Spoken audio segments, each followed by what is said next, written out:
Hola, my name is Juan Jaramillo and I am the principal second violinist for the Violin Symphony. Welcome to tonight's session. I am here to talk about some basics about how to approach a piece of music, either when you are sight reading or when you are about to practice that piece of music.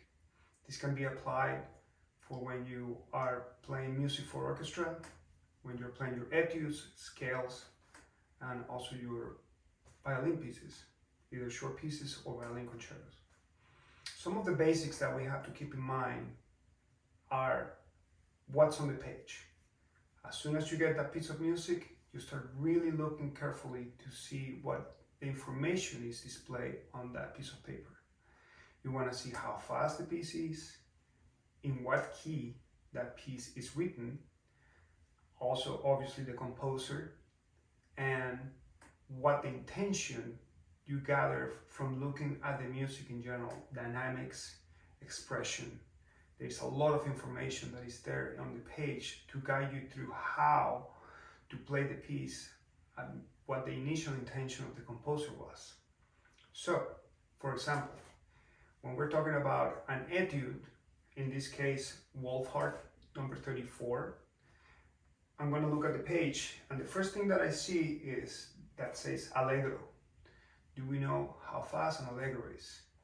Is it very fast? Not so fast? So those are determinations that we have to make before we even play the first note. Then I see that it's written in 6/8. So we have a certain pattern that repeats through the whole etude.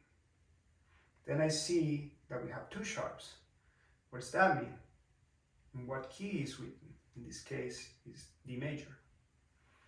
The other thing that I would look carefully before I play the first note, I try to skim through the music to see what accidentals are written, what positions I'm going to be using through the whole etude, and then if the etude can be divided in different sections. So at first sight, when I was going through the music, the very first thing that I did was actually number the measures on this etude, because I wanted to have a more specific reference if I was going to talk about specific measures to a student, and it would be quicker in a lesson. Then the second thing was to try to divide the etude in sections. When I went through the etude, I found that there is a first section that goes like this.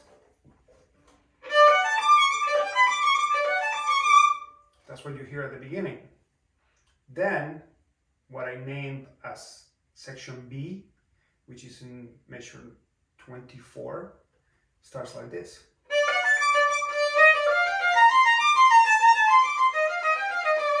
Which is music that is slightly different than what we heard at the beginning. Then we go back to section A at measure 41, and it goes like this, which is what we played at the beginning. And that's what I would call also a recap, a recapitulation, which is going back to the theme that was presented at the beginning. And then we have one last section that I call letter C, and this would be the coda, which is in measure 49.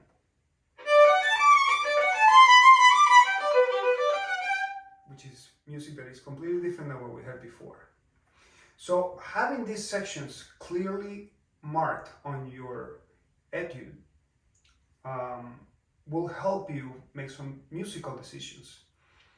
I always say that whenever you approach your exercises, your scales even, you always should try to play them as musically as possible, because that's what you're going to be doing all the time. When you're playing a Mozart symphony, all you're doing is playing a lot of arpeggios, scales, intervals, and that's what you're practicing. So why not try to make it musical all around? So in this case, I made some musical decisions to make the etude as a piece of music, not as an exercise. So when I get to section B, I try to change the color and do some different inflections.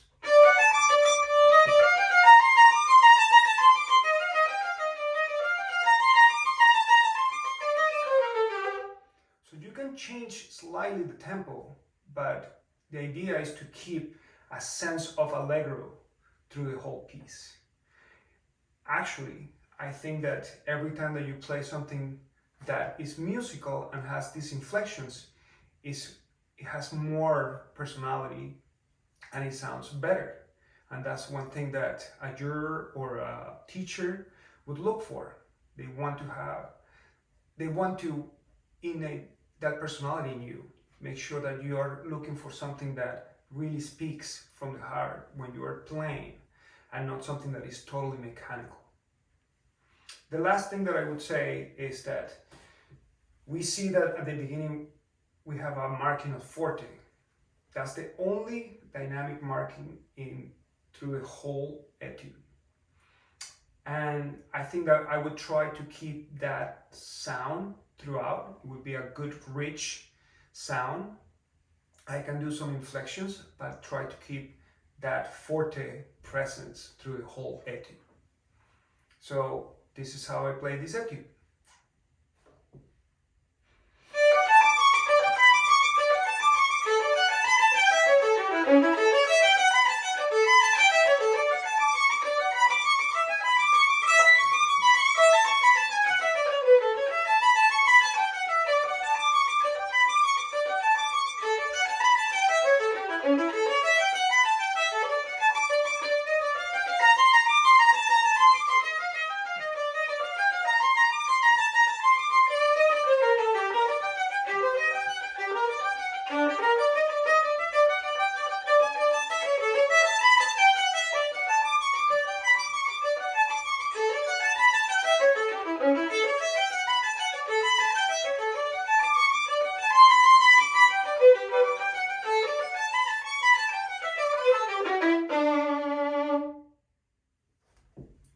Another important thing to remember and to really pay attention in this etude is how to manage intonation.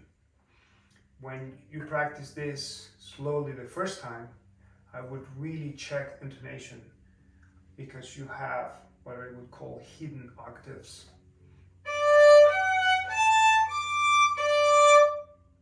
So it happens a lot in this etude.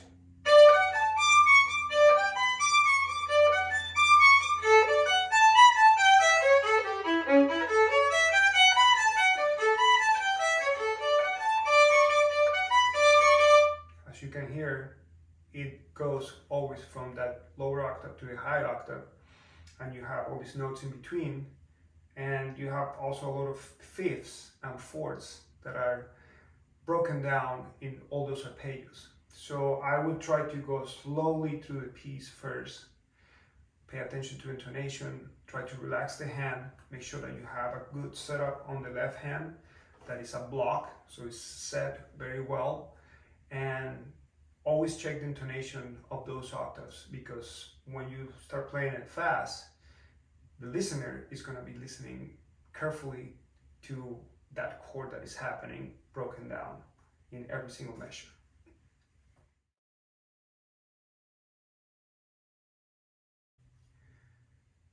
Danza Negra, or Danza Negra in Spanish.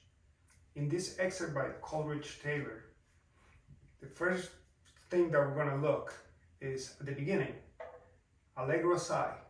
What does that mean?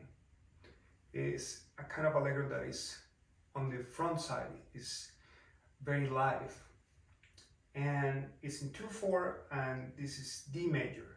So this is the first things that I would look when I get this piece of music, and then I start looking for dynamics, articulations, and in the excerpt that we're gonna discuss today, I see that we start playing with mezzo forte, with a crescendo, and then we have accents further down the road, and then still more crescendo that leads us to a fortissimo.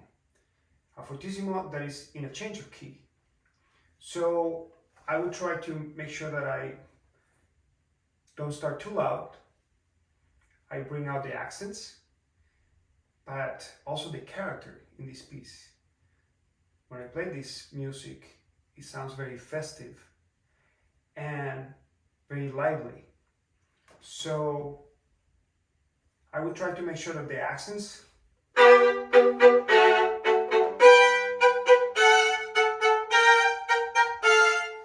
so it's like a point at the beginning, a little of a decay, and then make sure that the quarter notes are not too short, because then you have 8 notes that have the dots. So to make that difference.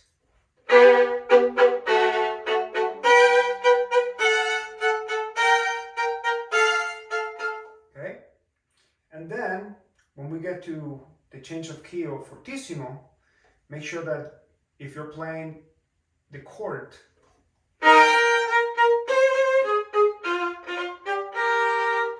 that the chord has tone and you're not rolling it too fast. The other thing that I would notice here is this rhythm that repeats.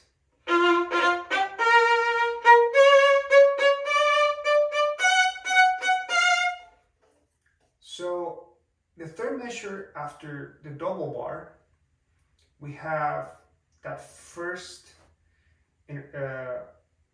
example of that rhythm, which doesn't have a rest, a 16 note rest. If you look 4 measures later, you will see that the 16 measure rest appears there. I personally believe that that's a mistake, that all of the rhythms are consistent or should be consistent, and all should have the 16th note rest as it appears in the rest of the page. So make sure that you play that. Make sure that you make the space.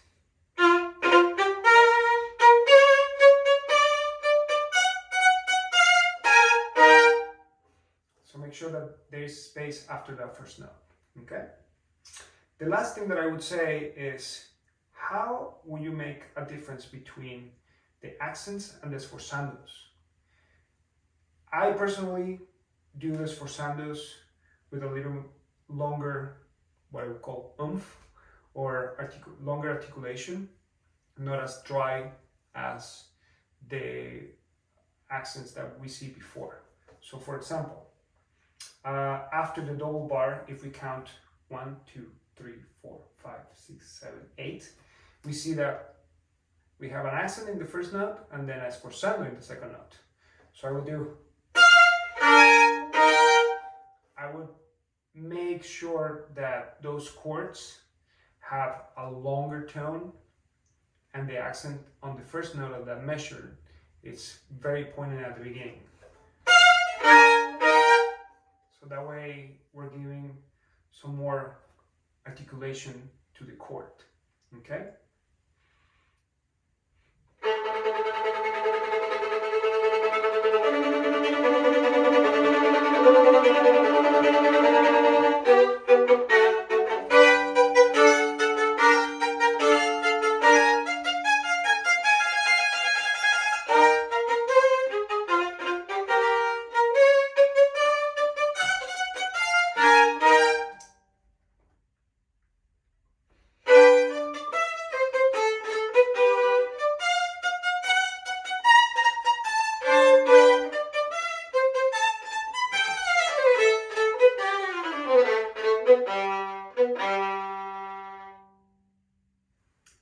In this excerpt by Dvorak from his New World Symphony, there are a couple things to notice. First of all, the dynamic. Fortissimo, we have a crescendo that happens for the first 3 measures, and it's an indication that the composer wants that wave happening. So make sure that you don't start super loud, otherwise you don't have room to make that shape. Then we see sforzandos happening 2 measures before number 2. So make sure that you bring those out. Then we have fortissimo again, number 2. And I traditionally play this off the string with a heavy stroke. So try not to do it too short. Try to do it with a lot more body to the sound. So a little more bow, longer bounce, and then always save a little bit of room to make that crescendo, to make that sforzando later. So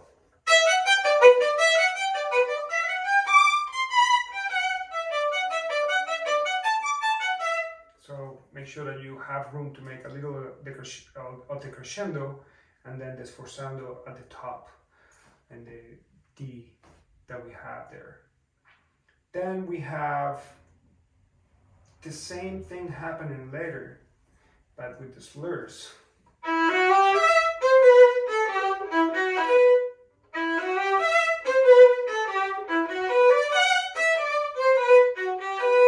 So just make sure that you save room and really lead into that sforzando that happens over those measures before number 3 to create that shape.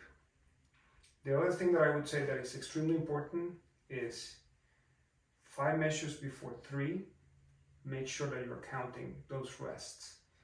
And don't rush the pizzicatos. That's something that usually happens too.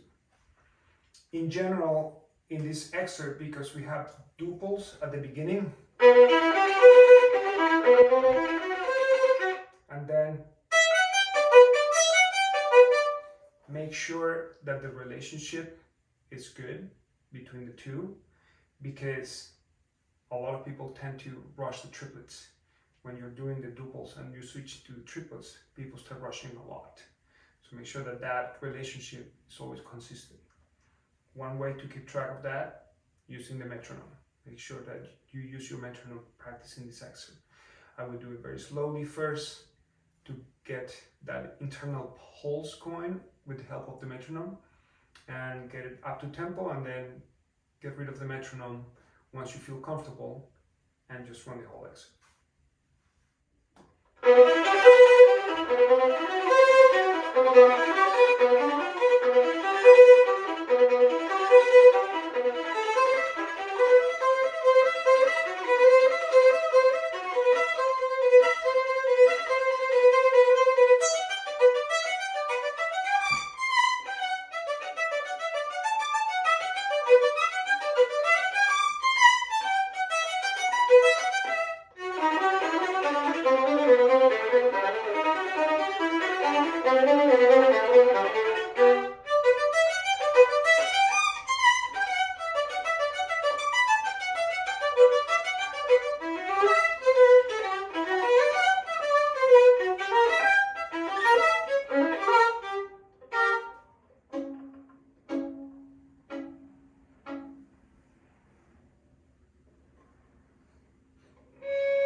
In this second excerpt from Dvorak's New World Symphony, we see that everything is very loud. In fact, we see a triple forte in this excerpt. So you have to make sure that you have room to play your loudest dynamic in this excerpt later, not at the beginning. So I have chosen to play this excerpt not doing the double stops, and that's something that you can do when you play an orchestra, because you're going to have a stunt partner. So if you think that you are going to make a better sound, better intonation by playing a single note, you're allowed to do that. If you want to play a double stop, if you feel comfortable with that, you can do that too. In an audition, you can choose to play single notes or double stops, depending on how comfortable you are. But in general, people tend to play single notes just to be more in control. One thing that I'm noticing in this excerpt is that we have Fortissimo at number 8, and then in the 5th measure we have Fortissimo again. So for many composers, that means that you want to emphasize that note again. So you can make a little accent if you want. Then we have crescendo to fortissimo. So again, it's a musical line that the composer is trying to create for excitement. So you can play a little bit less when we have to lead into that section. Last thing is the sforzandos. Make sure that you have enough dynamic in your range to bring out those sforzandos that are marked there, plus the crescendo that leads into triple forte. One thing that you have to remember is that you are only one small part of what's happening in the whole composition. So there's a lot of instruments playing, there's a lot of people that have more important lines than you do, because all you're doing in this case is, so somebody else is playing a melody. You have to pay attention to who is doing that at that point. And when you have that chance to reinforce the main tune, make sure that you do it by saving always a good quality of sound. Even if it says triple forte, the quality of sound should be good. And this is how I play this excerpt.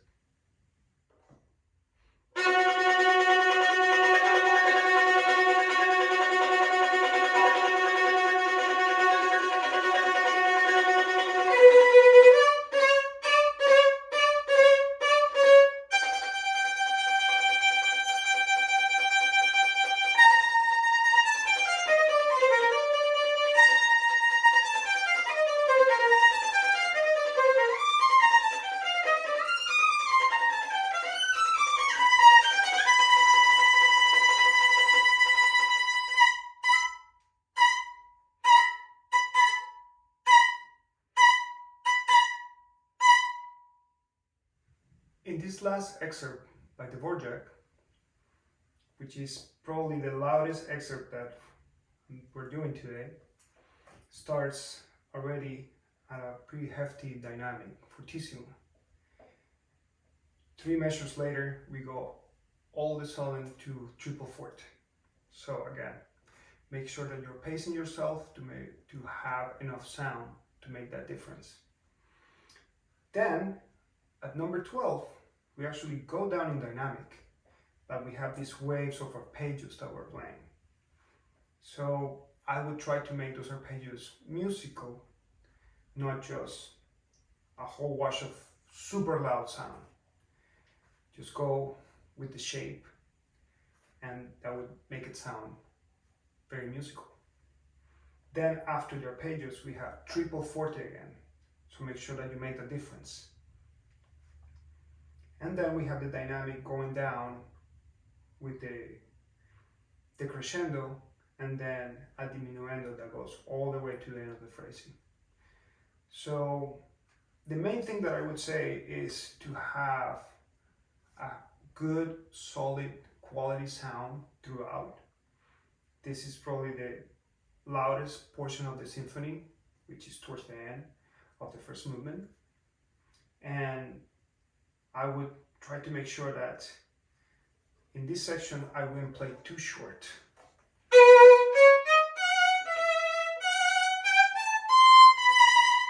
So always a lot of bow, but with good quality sound. So not a lot of air in the sound, just a lot of bow to keep up with the triple forte dynamic that is written in the music, and to follow that shape all the way up from the bottom here.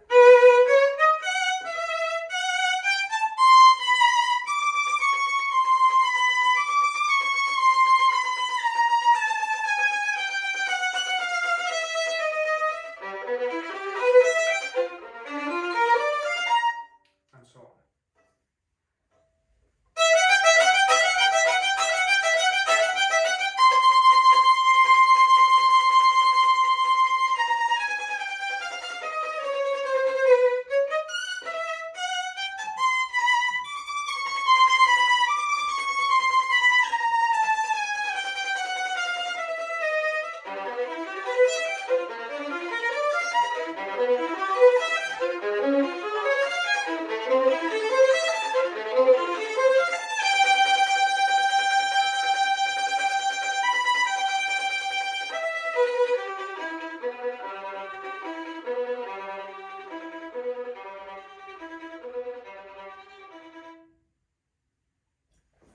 Some final thoughts in order to recap some of the stuff that we talked tonight. It's always very important to use your metronome. I use it all the time. I have it on my phone, so it's very useful to carry around at any point that you need to check a tempo, to check yourself if you're rushing, to make sure that that inner pulse is always going. For all of this music that we taught tonight, using the metronome is extremely important. Especially when you're doing triplets and duples, if you're switching back and forth, it's always a good chance that you're going to be pushing the tempo forward, and we don't want that. We want to make sure that we're always in control. The next thing is good quality sound. No matter what is written on the page, the general sense is to always try to play with good quality sound. It has to sound good. It has to sound appealing to the listener. Unless the composer is requesting a special effect that requires you to play maybe ugly or a little more rough than usual, but in general the rule is to make sure that you play with good quality sound. Intonation, always try to check intonation with your open strings, double stops, just making sure that your hand is well set and that you're not going either too sharp or too flat, or that you're all over the place. The last thing that I would say is to really pay attention to details. Details on the page. Make sure that you really are reading what's on the page and understanding what the composer is trying to tell you with the indications that are written on the page. So if the composer wants it faster or slower and wants certain phrasing, you have to pay attention to that first and search for the best way that you can express that. At the same time, pay attention to when you're playing in an ensemble. Keep your ears open for everybody else, not yourself, because you're just one portion of a whole environment that is happening, that is being created in the orchestra. And one of the pet peeves that I have is that people get to the orchestra and they just concentrate on what they're playing in the paper and they forget about everybody else. And that's when you start rushing or playing louder or playing out of tune because you're not paying attention to what's happening around. So if you don't have the tune, somebody else has the tune, and you always have to search for that. I hope that this session is very helpful. I am open for any questions, so please feel free to email me at any time and I'll try to answer any questions that you may have. Good luck with your audition and best of luck with your career.